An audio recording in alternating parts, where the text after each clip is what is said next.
Hi guys, so today we are starting with a very important topic, PCOS, which is also known as teen Leventhal syndrome. Fine, it's a complex genetic trait. It is present on gene loci. Okay, what are the defects which are seen? Defect in gonadotrophic action. We'll see all of them in details later. And then there is defect in insulin action. That is, there is insulin resistance. Then there is defect in energy regulation. Means the female will be obese. Then there is defect in steroidogenesis.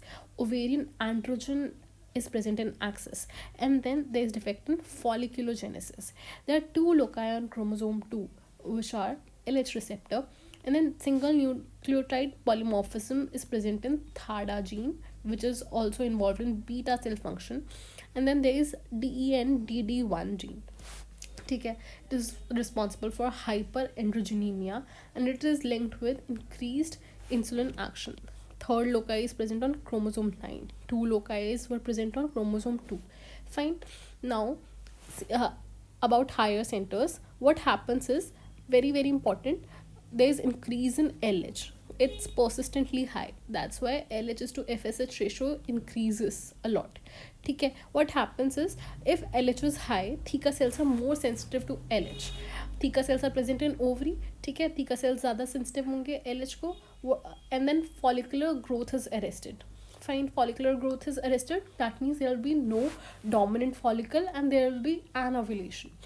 If follicular growth is arrested and there will be no ovulation, there will be amenorrhea or oligomenorrhea, and then what happens is ovary is stimulated a lot.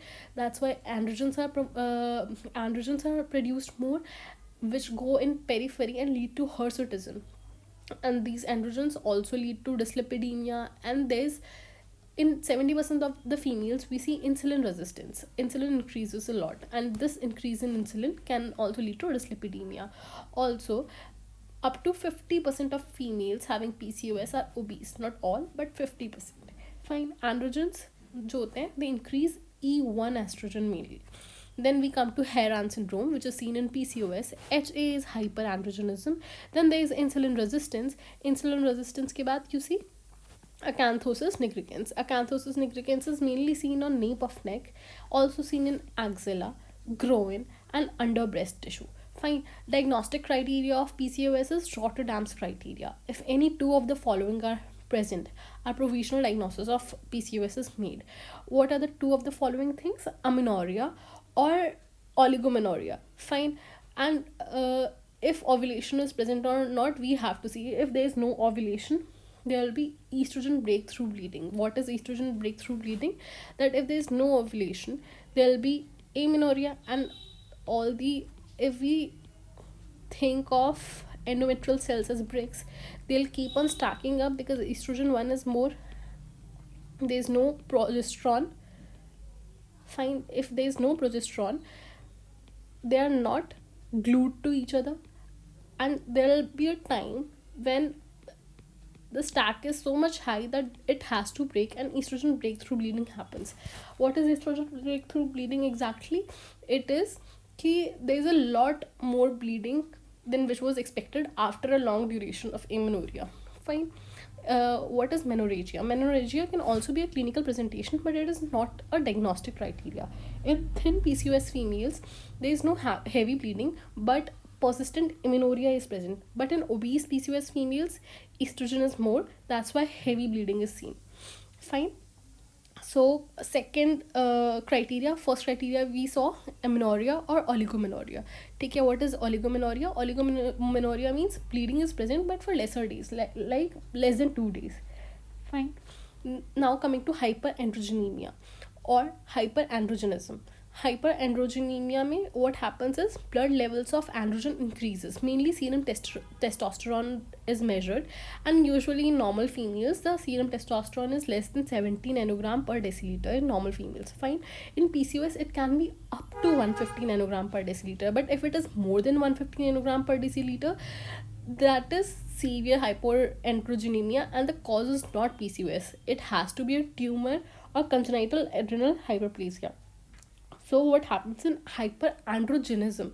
Hyperandrogenemia is just blood levels of serum testosterone is increased. Fine. And hyperandrogenism is clinical features of increased testosterone, which is hirsutism. Hirsutism is seen in mildly increased androgen. But if serum testosterone is increased more than 150, then we see virilization. It is never seen in PCOS. Okay, that is severe increase in androgens. We'll see the features of virilization. Fine. Sources of extra androgens can be ovary, and sometimes adrenal increases DHEAs mildly. Hirsutism में what happens is there's excess terminal hair, coarse thick hair in male pattern distribution, and then we can see acne is less responsive to routine treatment, which leads to scarring. Fine. And then there can be alopecia. In virilization, what happens is there's clitoromegaly mein length is more than 1 centimeter, and then there is deepening of voice, hoarseness, increase in muscle mass, and then male pattern baldness. What is diagnosis of hirsutism? We need Ferriman-Galloway score more than 8 for hirsutism. Then there is third criteria, ultrasound criteria for Rotterdam. That is, we need more than 12 follicles in ovary which are less than 10 in size. Means the follicle size has to be small and the number has to be more, or the whole ovary ka volume can be more than 10 cc. Even if one ovary meets criteria, ultrasound criteria is met. Fine. Not both, only one can be present. Okay, only one is enough.